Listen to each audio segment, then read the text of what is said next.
현대영어로 성경을 번역한 메시지라는 그 성경을 썼던 유진 피터스는 인간의 역사는 지저분하다 그렇게 주장을 했습니다. 우리가 더 깊이 세상 삶의 역사 속에 발을 디뎌 놓으면 놓을수록 지저분한 세상을 피부로 절감하게 된다 그렇게 이야기했습니다. 어느 한 사람도 예외가 없습니다. 타락한 세상을 살아가고 있는 인간은 그 타락으로 말미암아 빚어지는 지저분한 역사가 주는 고통을 매 순간 매일매일 경험하고 목도하고 아파하고 그렇게 살아갈 수밖에 없다 그렇게 이야기를 했습니다. 그러나 성경은 말씀합니다. 그런 고통도 잠시일 뿐이라는 거예요. 영원하지 않다는 것입니다.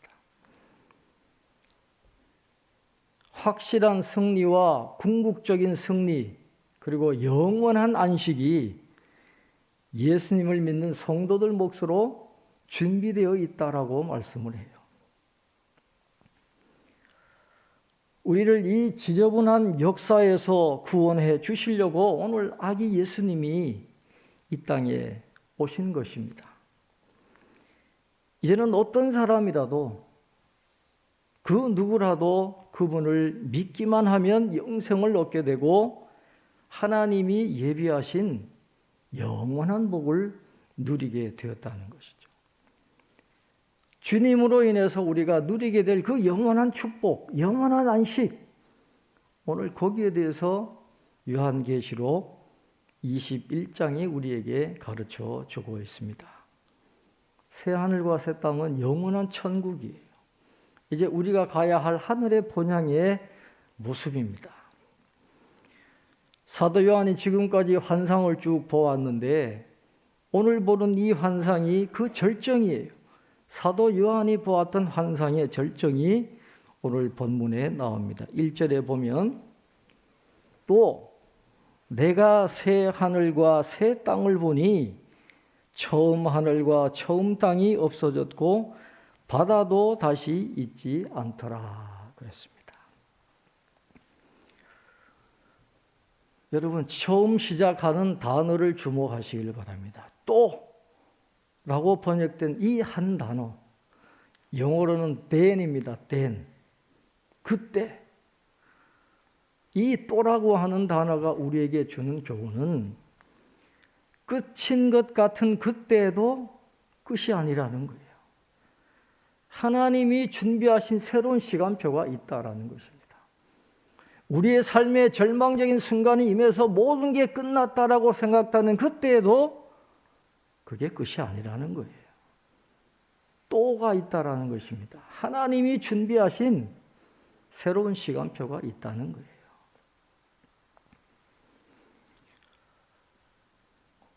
코로나19로 인해 가지고 많은 교회들이 어려움에 빠져 있습니다. 한국 교회도 그렇고 미국 교회도 예외가 아니에요. 미국의 그 기독교 연구기관에서 최근에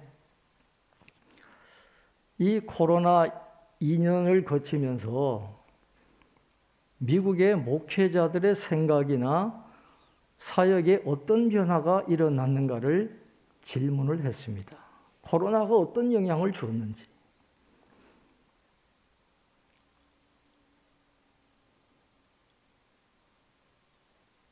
그 참여한 목사님들이 대답한 것을 가지고 한 7가지로 내용을 정리를 했어요. 어떤 변화가 있었느냐?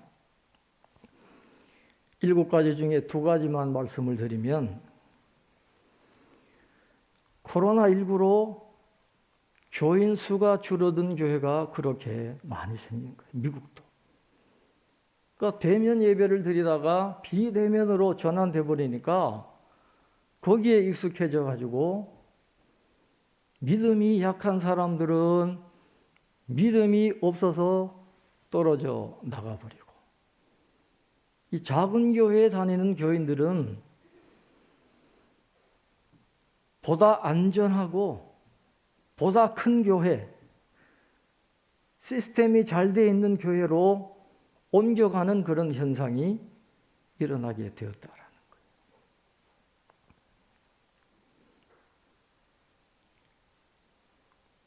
그러니까 목사님들이 얼마나 힘들겠어요.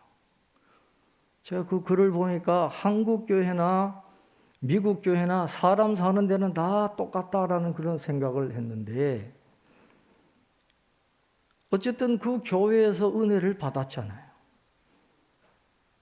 그런데 여러 가지 이유로 다른 교회로 옮기는데, 이분들이 그냥 가는 게 아니라 자기들이 떠나는 걸 정당화하기 위해서 교회 욕을 하고 목사님 욕을 하고 간다라는 거예요. 그러니 그 목사의 마음이 얼마나 아프겠어요. 제가 큰 교회에 있을 때 보니까 그 주변의 작은 교회 목사님들이 큰 교회 목사님들을 죽일 듯이 미워하더라고요. 어떻게 목사님들이 저럴 수 있냐?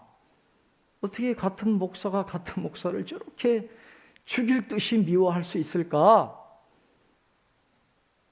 그런 생각을 했는데, 내가 직접 경험해 보니까 그 마음이 공감이 되는 거예요.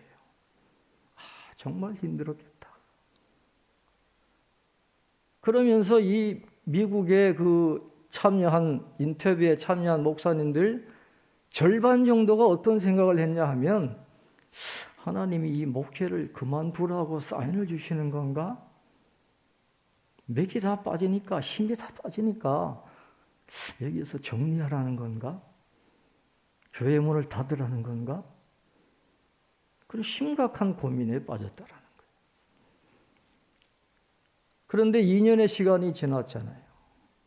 그런데 그분들이 한결같이 이렇게 고백합니다. 끝나는 줄 알았는데 2년이 지나고 보니까 하나님께서 우리 교회를 영적으로 더 건강하게 만들어 주셨습니다. 그렇게 고백을 하는 거예요. 그래서 처음에는 그 교인 숫자 줄어드는 것 때문에 너무너무 힘들고 너무너무 괴로웠는데, 이제는 거기에 연연하지 않고 하나님이 또 새로운 기회를 여시기 위해서 우리를 연단하시고 계시는구나. 영적으로 훈련시키시는구나. 그런 생각을 가지고 목회를 이어가고 있다. 그렇게 고백을 해요. 그 다음 또 한 가지는, 코로나19가 오기 전에는 목사님들의 그 목회 포커스가 어디에 있었느냐 하면, 순종하고 헌신적으로 묵묵하게 헌신하는 그 사람들은 그냥 내버려 두어도 잘할 거니까, 그 사람들보다는 오히려 이 교회에 불평불만하는 사람들, 꼭 그런 사람들이 있거든요, 교회 안에는.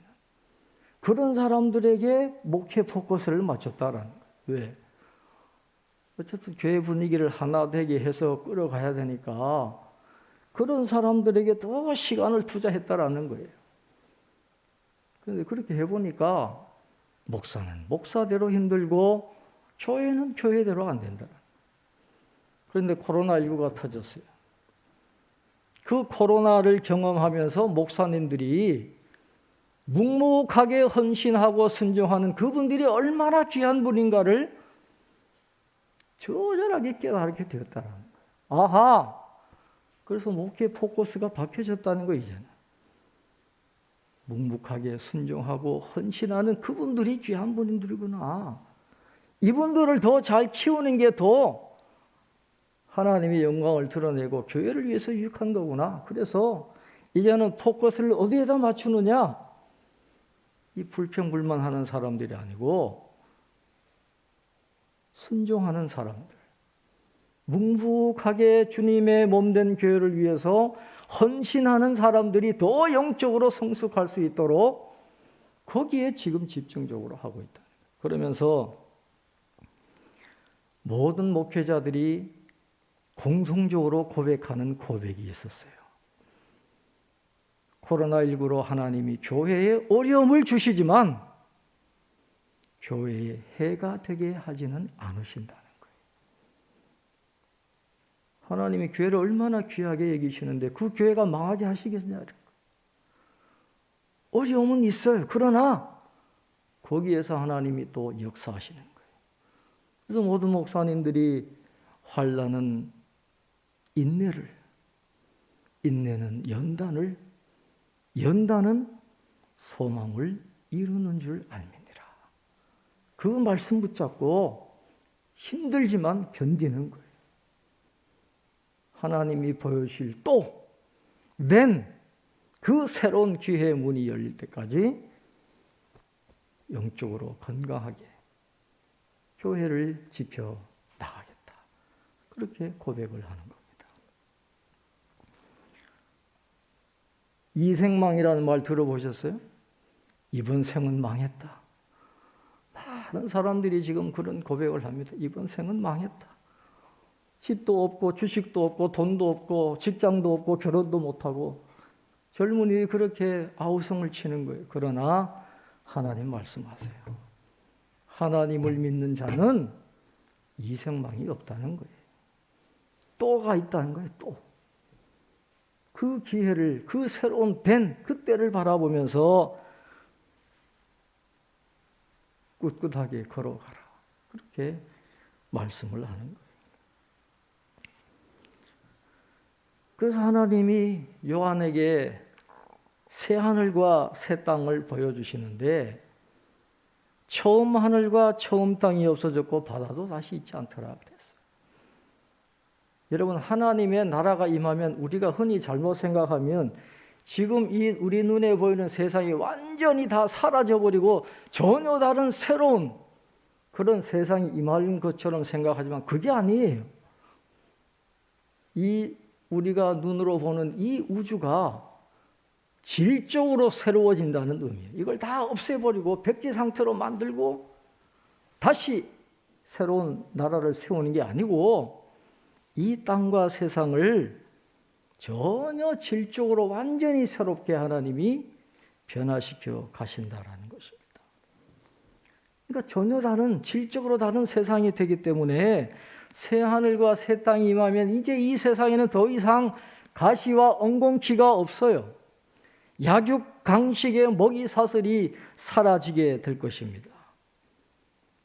죄와 마귀의 영향에서 신음하던 모든 피조물들이 하나님의 아들들의 자유를 함께 누리고 하나님을 찬양하는, 그리고 하나님의 영광을 온전히 계시하는 새로운 우주로 변모하게 될 것을 오늘 성경은 말씀을 하고 있어요.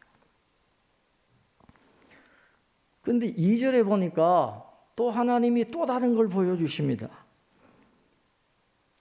자, 2절 함께 보겠습니다.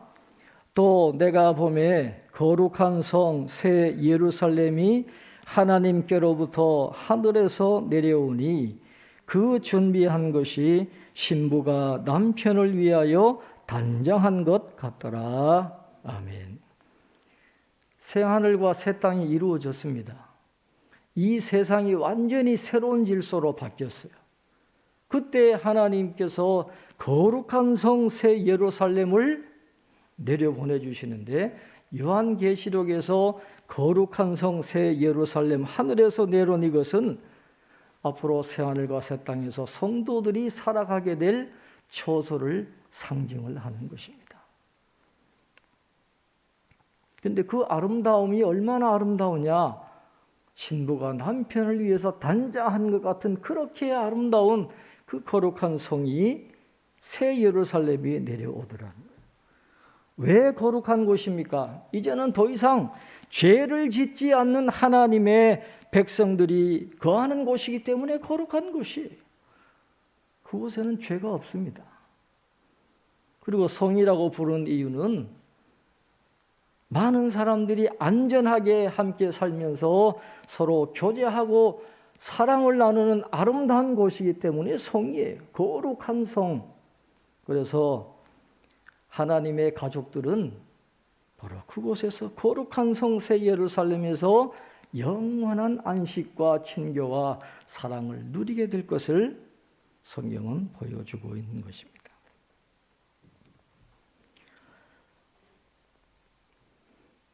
3절, 4절은 그 1절과 2절 새하늘과 새 땅이 임하고 거룩한 성 새 예루살렘이 하늘에서부터 내려오는 그 깊은 의미를 우리에게 가르쳐 줍니다. 그것이 뭘 의미하느냐?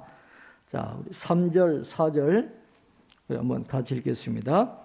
내가 들으니 보좌에서 큰 음성이 나서 이르되 보라, 하나님의 장막이 사람들과 함께 있음에 하나님이 그들과 함께 계시리니 그들은 하나님의 백성이 되고 하나님은 친히 그들과 함께 계셔서 모든 눈물을 그 눈에서 닦아주시니 다시는 사망이 없고 애통하는 것이나 곡하는 것이나 아픈 것이 다시 있지 아니하리니 전 것들이 다 지나갔음이로라. 아멘. 3절에 보면 구약을 관통하는 그 하나님의 약속이 한 가지 있는데 새 하늘과 새 땅은 바로 그 약속이 성취된 곳이다, 그렇게 이야기합니다. 구약을 관통하는 하나님의 약속이 뭘까요? 예레미야서 31장 33절에 보면 나는 그들의 하나님이 되고 그들은 내 백성이 될 것이라. 이게 구약을 관통하는 주제예요. 이게 아브라함에게 주신 언약도 거기에 목적이 있고 모세와 다윗에게 주신 언약, 그리고 예수님을 통해서 계시하신 모든 계시의 목적은 어디 있느냐? 구원받을 자를 구원해서 하나님의 가족으로 만드는 것.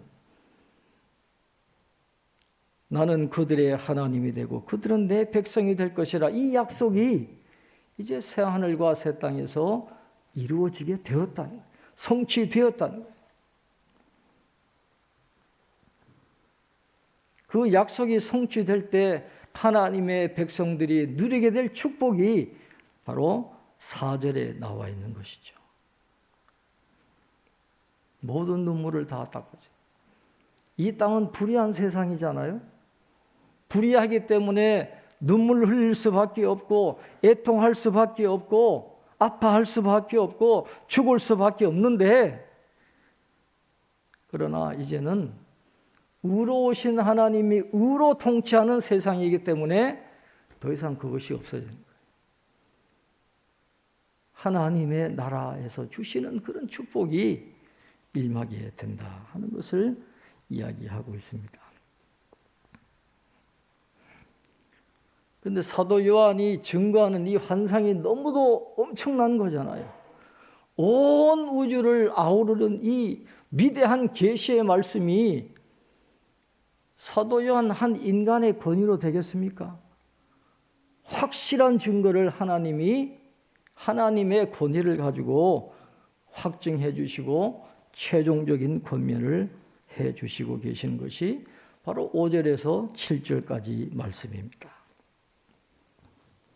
자, 5절부터 7절까지 우리 한번 같이 읽겠습니다.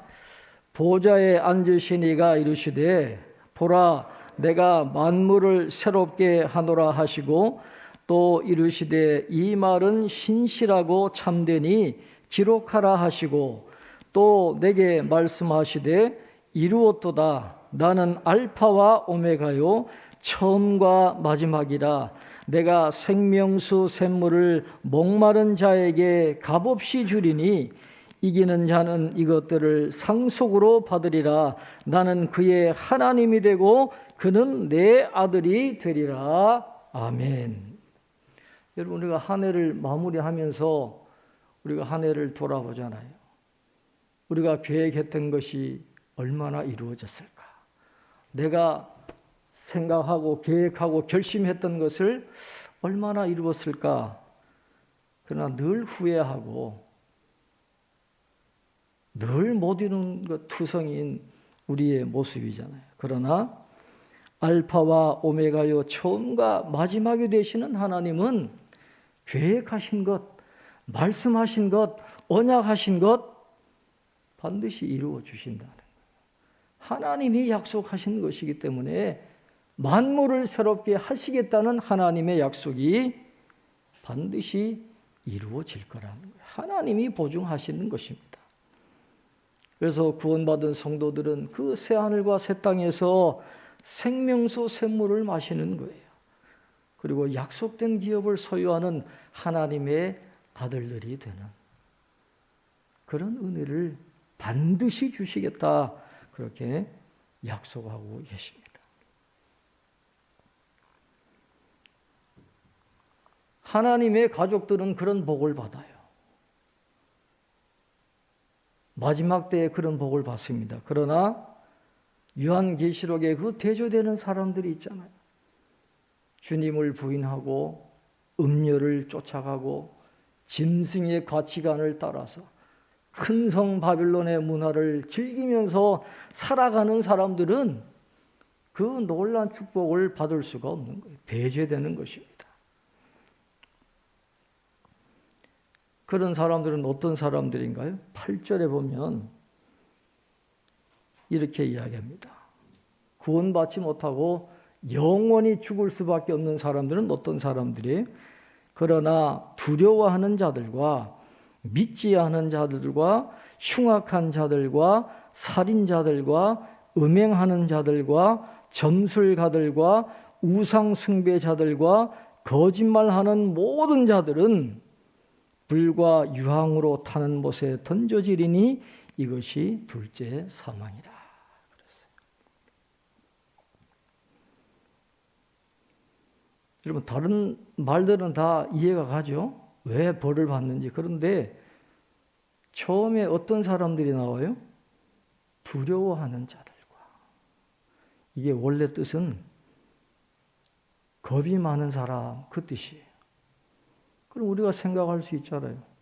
사람이 나약하면 겁을 낼 수 있는데 왜 하나님 그걸 죄라고 말씀하실까? 다 사람의 마음이 용사 같지 않잖아요. 연약한 사람도 있는데 겁을 내고 두려워하는 사람들도 있지만은, 그러나 오늘 이 말씀이 말씀하시는 것은 겁먹은 행동은 나약하기 때문이 아니라 불신의 소산이라는 거예요. 하나님을 믿는 믿음이 없기 때문에 두려움이 생기는 거예요. 그래서 요한계시록은 박해받는 성도들을 격려하기 위해서 기록된 책이거든요. 그러니까 지금 1세기의 소아시아의 교회들의 성도들이 지금 겁을 먹고 있는 거예요. 믿는다라고 이야기하면서 교회에 나와 앉아는 있지만은 왔다 갔다 하는 거예요. 겁을 먹는 거죠. 로마의 압제로 죽으면 어떡하나? 죽으면 어떻게 되나? 이게 지금 믿음을 버릴까 말까 아주 겁을 먹고 있는 그런 상황에 하나님께서 사도 요한을 통해서 악한 자들의 최후를 분명히 보여주시면서, 그리고 구원받을 백성이 누리는 영원한 천국을 보여주시면서 흔들리지 말라는 거예요. 낙심하지 말라는 거예요. 두려워하지 말라는 거예요. 그래서 그들을 격려하기 위해서 오늘 이 새하늘과 새 땅과 둘째 사망을 분명하게 보여주고 계시는 것입니다. 요한계시록 21장에 나오는 새 하늘과 새 땅은 한마디로 의로우신 하나님이 의로 통치하시는 하나님의 나라가 이루어지는 것을 의미하는 것입니다. 성경의 가장 중요한 주제는 하나님의 나라예요. Kingdom of God입니다. 가장 큰 주제가 하나님의 나라입니다.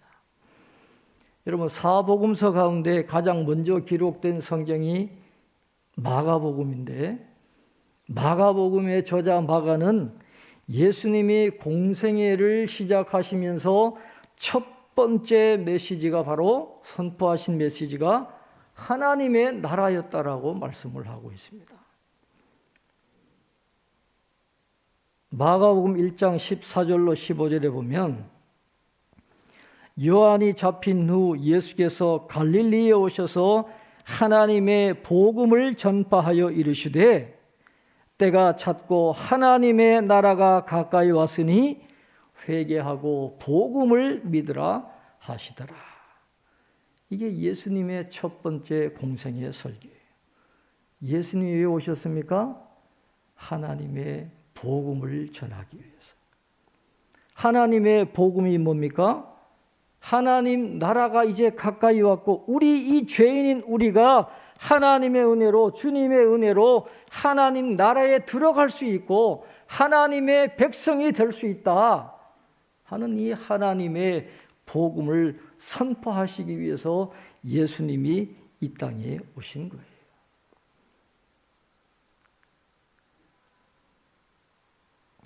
그래서 이제는 하나님과 전혀 상관없이 살던 사람들이 이제는 하나님의 나라의 백성이 되어서 하나님 나라에서 살 수 있다라는 그런 좋은 소식을 우리에게 전해주신 것입니다. 그런데 우리가 지금까지 살아왔던 삶의 자리를 갱신하고 하나님 나라에 들어가기 위해서 반드시 선행되어야 될 두 가지가 있습니다. 그냥 하나님의 나라에 들어가는 게 아니에요. 두 가지 선행 조건, 회개와 믿음이라는 거예요. 회개가 있어야 되는 거예요. 메타노이아, 회개가 있어야 되는 것입니다. 미국의 여론조사 기관인 퓨 리서치 센터가 2021년 2월 1일부터 5월 26일까지 선진국 17개국, 잘 사는 나라들 17개 나라의 성인 18,850명에게 이런 질문을 던졌어요. 사람은 무엇으로 사는가? 무엇을 위해 사는가? 어디에서 삶의 의미를 찾고 있는가? 잘 사는 나라 17개 나라에 질문을 했어요. 이 질문에 대해서 미국, 영국, 일본, 유럽 등 17개 선진국 가운데 14개 나라의 답변 1위가 뭐냐 하면 가족이었어요. 17개 나라 중에 14개 나라의 답변 1위가 삶의 의미를 어디에서 찾느냐, 삶의 가치를 어디에 두느냐 했을 때 답변 1위가 38%가 가족이다, 그렇게 대답을 했습니다. 그런데 유일하게 한국만 답변 1위가 뭐냐 하면 물질적인 풍요였다는 거예요. 한국만. 한국인의 그 가족이라고 대답한 비중은 16%에 불과해서 17개국 가운데 16이었다. 그렇게 발표했어요.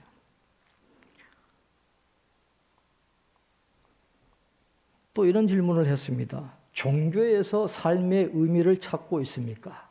종교에서 삶의 의미를 찾고 있습니까? 그런 질문을 했는데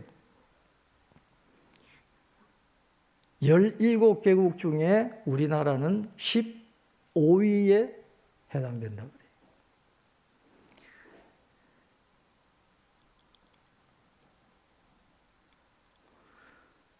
한국인들은 여러분 종교성이 높다라고 우리가 흔히 이야기하잖아요. 다른 나라들보다 한국 사람들은 이 종교성이 굉장히 높다라고 그렇게 생각을 했는데 한국인들 중에 종교에서 삶의 의미를 찾는다라고 대답한 사람은 1%밖에 안 된다는 거예요. 지금 우리나라의 현실이에요. 1%밖에 안 돼요. 이젠 사람들이 종교에 대해서 관심이 없습니다. 여러분, 우리나라 생활 수준이 서울 지역은 1인당 GNP가 6만 불처럼 산대요.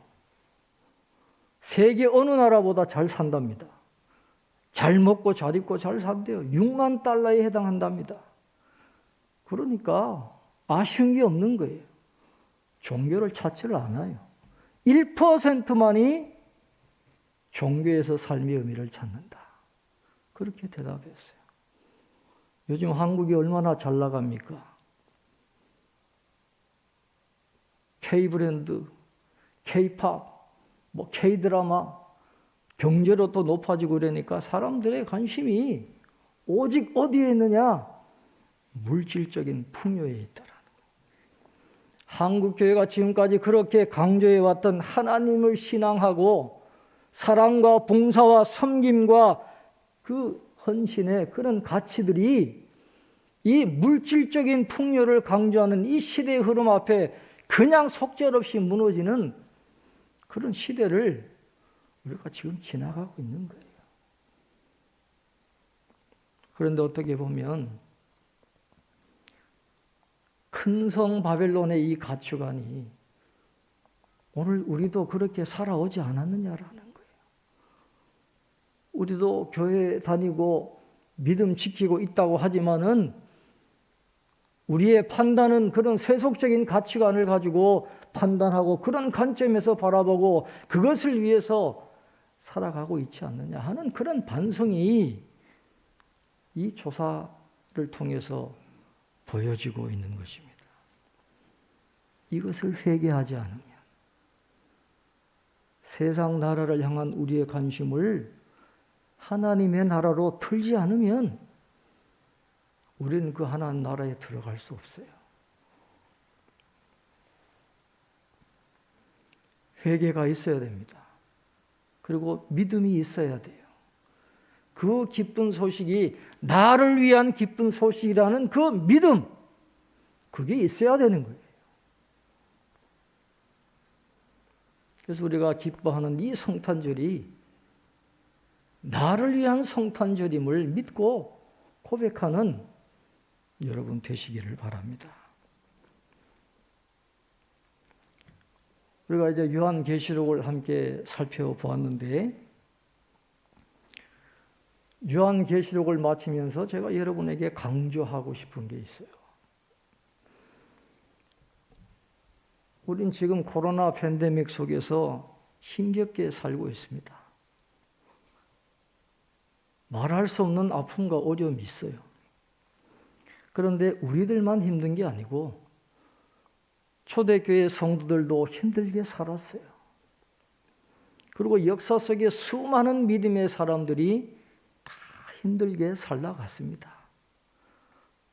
별 인생이 없잖아요. 그런데 한 가지 분명한 사실은 그 어려운 현실 속에서도 하나님의 백성들은 확신이 있었어요. 하나님의 말씀이 우리를 붙들어 주신다. 하나님의 말씀이 우리에게 삶과 용기를 주시고 우리를 인도해 주셨다라고 하는 그 믿음의 고백이 분명하게 있었던 것입니다. 여러분, 성도들이 살아갈 이유는 하나님 말씀이에요. 여러분, 신앙생활에서 이것보다 더 중요한 게 어디 있겠습니까? 코로나19로 인해서 세상은 어쩔 수 없이 바뀔 수밖에 없습니다. 많은 변화가 올 것이고 이 신앙생활에도 변화가 올 수밖에 없어. 또 그리고 지금 바뀌고 있습니다. 이제는 말씀을 듣기만 하는 시대는 지나갔습니다. 이제 과거는 다시 오지 않아요. 말씀을 듣는 시대, 말씀을 듣기만 하고 그냥 주는 거 받기만 하는 그런 시대 이제 지나갔어요. 이제는 스스로 말씀을 읽고 깨닫고 적용함으로 삶을 변화시켜 나가는 개인 영성 훈련의 시대가 시작되었다라는 거예요. 여러분, 기독교 서점이나 이런 데 한번 가보세요. 큐티 교재가 계속 늘어나고 있어요. 큐티 교재가 계속 강조되고 있습니다. 이제는 스스로 일어나야 하는 그런 시대예요. 우리가 큐티인으로 하나님의 말씀을 묵상하는데 성경 66권 전체를 함께 읽고 함께 나누고 함께 묵상하는 게 얼마나 중요한지 몰라요. 이렇게 하지 않은 교회들은 목사님들이 설교할 때 그냥 한 주제 갖고 한다든지 뭐 한 단어 갖고 한다든지 성경 한 절만 가지고 설교하는 경우가 얼마나 많은지 몰라요. 그래서 평생 그 교회 다녀도 성경 몇 군데 들어보지를 못해요. 그래가지고 성경 66권 언제 다 설교하겠어요? 그래서 이 큐티를 통해서 성경 66권 전체를 읽고 하나님의 뜻을 깨닫고 하나님의 말씀을 적용해 가는 것이 얼마나 중요한지 모르는 것이죠. 그래서 제가 지향하는 목회의 가장 중요한 부분은 다른 데 있지 않아요. 이제 말씀을 받는 그런 과거는 다 버리고 이제 스스로 말씀을 읽고 탐구하고 깨닫고 그 깨닫는 것을 미래에 나는 어떻게 살 것인가 이 질문에 적용하면서 여러분의 것으로 만들고 여러분이 더욱더 영적으로 성숙해지고 하나님의 복을 받도록 하는 것을 돕는 게 제가 지향하는 목회의 가장 중요한 방침이에요. 그런데 아쉬운 거는 이 변화가 쉬운 게 아니다라는 것이죠. 우리가 살아온 틀을 바꾸고 기질을 바꾸고 이 삶의 패턴을 유턴한다는 게 이게 쉽지 않아요. 그러나 꾸준하게 우리가 하면 little by little 조금씩은 바뀌는 거거든요. 넘어졌다가 일어났다가 넘어졌다가 일어나 반복을 해도 꾸준하게 그것을 해나가면 조금씩 하나님의 말씀은 능력이 있기 때문에 그런 변화가 나타나게 되어 있어요. 그런 확신을 가지고 나가는 거예요. 뭐 대단한 거 하려고 하지 마세요. 하나님의 말씀의 길이 있는 것이고 거기에 우리 신앙생활에 목적이 있다라는 것입니다. 여러분, 마지막 날이 멀지 않았습니다. 먼 이야기가 아니에요. 이렇게 SNS가 발달하고 메타버스가 발달하고 이게 이유가 있어요. 점점 마지막 날이 가까이 오고 있습니다. 그리고 요한계시록에 나왔던 그런 고난과 환난이 앞으로 점점 더 심해질 겁니다. 지금 기후변화가 있어서 얼마나 많은 아픔이 있어요. 제주도에도 지진은 하고 점점 흔해질 겁니다. 그런 것을 바라보면서 우리는 더욱더 하나님의 나라에 대한 소망이 깊어져야 되는 거예요. 성경의 마지막 책인 이 요한계시록을 더 사랑하고 더 읽고 종말론적인 관점에서 이 세상을 바라보면서 하나님이 우리를 불러주셔서 하나님의 가족으로 만들어주신 것을 감사하면서 우리의 마음과 생각이 더 하나님께 열리는 그런 삶을 살아가실 수 있기를 바랍니다. 말씀의 길이 있어요. 말씀의 은혜가 있고 말씀의 소망이 있는데 부디 여러분들이 이 하나님의 말씀을 읽고 묵상하고 적용하는 이 일을 귀히 여기시고 잘 여러분들이 소화해서 말씀을 통해서 주시는 그런 하나님의 은혜를 경험하는, 그래서 영적으로도 성숙하고 준비된 때에 하나님 앞에 더 귀하게 쓰임받는 우리 성도들 되시기를 바랍니다. 말씀을 생각하시면서 우리 함께 기도하겠습니다. 마지막 때가 얼마 남지 않았습니다. 말세가 다가오는 이 어려운 때에 우리가 잘 인내하면서 새 하늘과 새 땅, 하나님의 나라를 소망하며 살아가게 해달라고 기도해 주시고 또 하나님의 나라가 속히 이 땅에 임하게 해달라고, 우리가 세속적인 가치관에 휩쓸리지 말고 담대하게 하나님 나라의 가치관을 갖고 살게 해달라고 기도하시고 우리 김상준 장로님, 또 김계숙 집사님, 또 박관주 집사님, 그리고 여러분들이 중보 기도하는 그분들을 위해서 하나님 긍휼을 베풀어 주시옵소서. 흑암의 땅에 빛이 비치듯이 저들에게 새로운 은혜 달라고, 새로운 기회를 열어달라고 우리 함께 기도하겠습니다. 하나님 아버지, 하나님 앞에 나오게 하시고 하나님의 말씀을 듣게 하시니 감사합니다. 우리를 구원하시기 위해서 이 땅에 오신 우리 주님의 은혜를 생각하며 성탄 주일 예배를 드립니다. 하나님, 그 주님의 은총이 우리 안에 다시 한번 사무치게 감사함으로 다가오게 하시고, 하나님, 우리 주님의 그 아름다운 헌신과 희생과 화목제물 되셔서 하나님과 화해하게 하신 그 놀라운 은총을 감사하며 찬양하며 사랑의 빚진 자로 삶을 살아갈 수 있는 죄들 되게 해 주시옵소서. 하나님 아버지, 요한계시록을 통해서 하나님의 뜻을 깨닫게 하심을 감사합니다. 하나님, 힘들고 어려운 시간들 보내고 있지만은 우리가 믿음 갖게 하시고 회개하게 하시고 하나님의 나라를 소망하면서 살아갈 수 있는 죄들 되게 해 주시옵소서.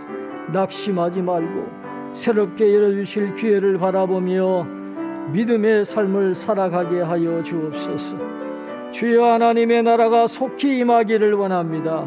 주여, 이 땅을 불쌍히 여겨주시고 하나님이 약속하신 새 하늘과 새 땅, 하나님의 나라가 속히 임하여져서 눈물을 닦아주시고 더 이상 고통이 없는 하나님의 나라가 임하게 하여 주옵소서.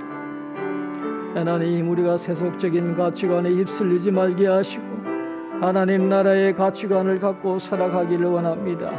하나님의 말씀으로 더욱더 무장하게 하시고 하나님의 말씀으로 성장하게 하시고 하나님을 향하여 우리의 생각이 열리고 우리의 마음이 열리는 온전한 믿음의 삶을 살아가게 하여 주옵소서. 하나님, 우리와 함께 하시는 줄 믿습니다. 하나님이 함께 하시면 놀라운 일이 일어날 줄로 믿습니다. 어려움 가운데도 하나님의 손길이 같이 할 줄로 믿습니다. 우리가 더 영적으로 건강하여지게 도와주시고 하나님의 때를 준비하며 인내할 수 있도록 도와주옵소서. 우리 김상준 장로님, 하나님 재활하기에 힘겨워하고 있습니다. 불쌍히 여겨주시고 그 의지를 붙들어 주시고 마음을 붙들어 주셔서 일어나게 주님 도와주시고, 우리 김기숙 집사님 갑상선암 수술을 앞두고 있습니다. 힘겨운 수술입니다. 잘 감당하도록 의사와 간호사를 붙들어 주시고, 그러나 치료하시는 분은 하나님이시는 줄로 믿사오니 치료하여 주옵소서. 낫게 하여 주옵소서. 주여, 찬송하며 살게 하시고 박관주 집사님 물상 이겨주시고 치료하여 주시옵소서. 우리 성도들 가정 하나님 일일이 기억하시고 성탄의 기쁨이 가정에 충만하게 하여 주옵소서. 우리 자녀들에게 믿음이 이어지게 하여 주시고 우리 자녀들이 믿음으로 말미암아 하나님의 백성들이 되게 하여 주옵소서. 이 세상 다 가져도 우리의 영혼이 구원받지 아니하면 아무런 쓸모가 없음을 우리 자녀들이 깨달아 알게 하여 주옵소서. 주여, 우리 가정에 영적인 은혜가 임하기를 소망합니다. 하나님, 이 땅을 불쌍히 여겨주시고 주여, 코로나19로부터 이 세상을 건져주시고 하나님의 나라가 임하기를 소망합니다. 하나님의 뜻이 온전히 이루어지기를 소망합니다. 이 땅을 불쌍히 여기시고 고쳐주시고 치료하여 주시옵소서. 하나님만 바라봅니다. 환난 가운데서도 믿음으로 승리할 수 있도록 주님 도와주시옵소서. 주님 믿습니다. 함께 해주옵소서.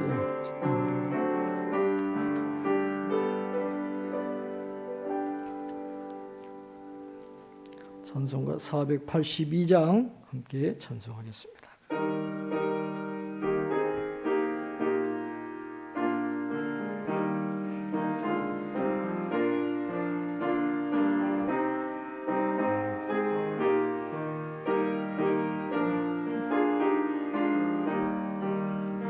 참 즐거운 노래를 높이 불러서 이 세상 사는 동안 주 찬양하겠네.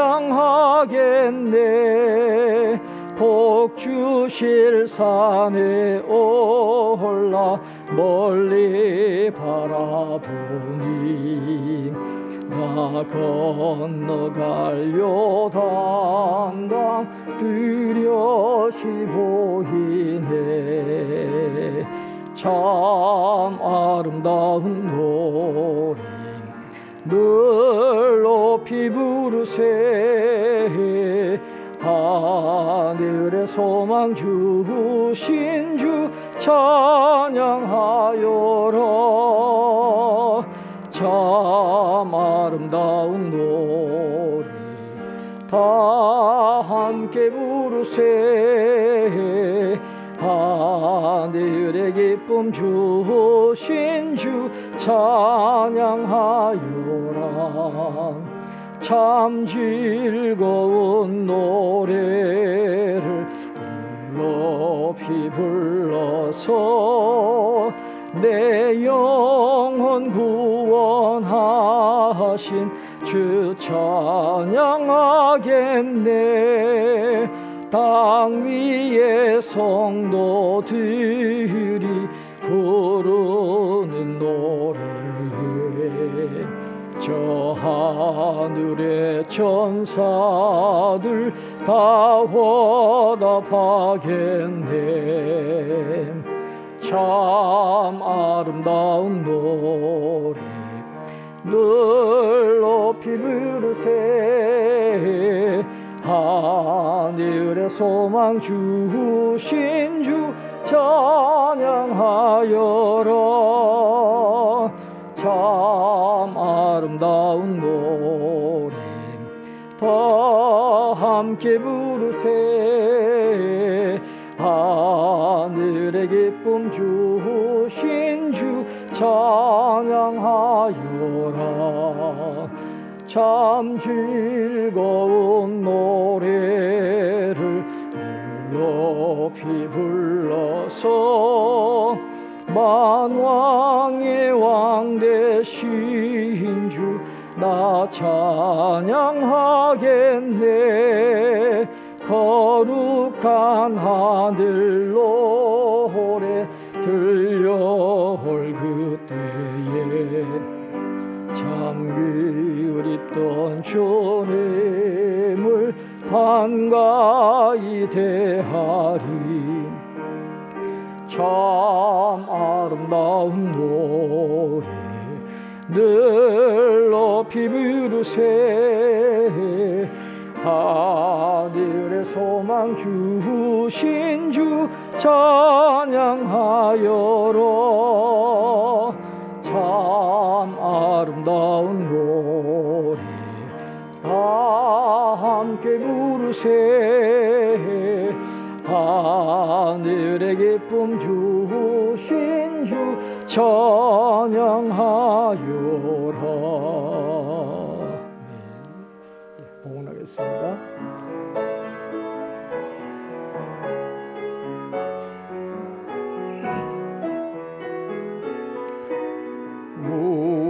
우리에게 향하신 여호와의 인자하시니 크고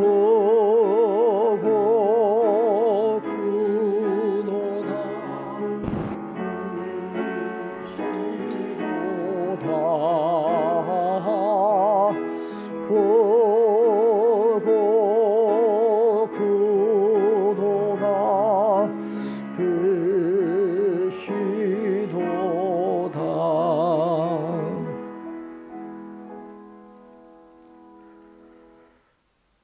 존귀하신 하나님, 우리를 구원하시기 위해서 하늘 보좌 영광을 버리시고 낮고 천한 인간의 몸으로 이 땅에 오신 그 은혜를 기억하며 감사하며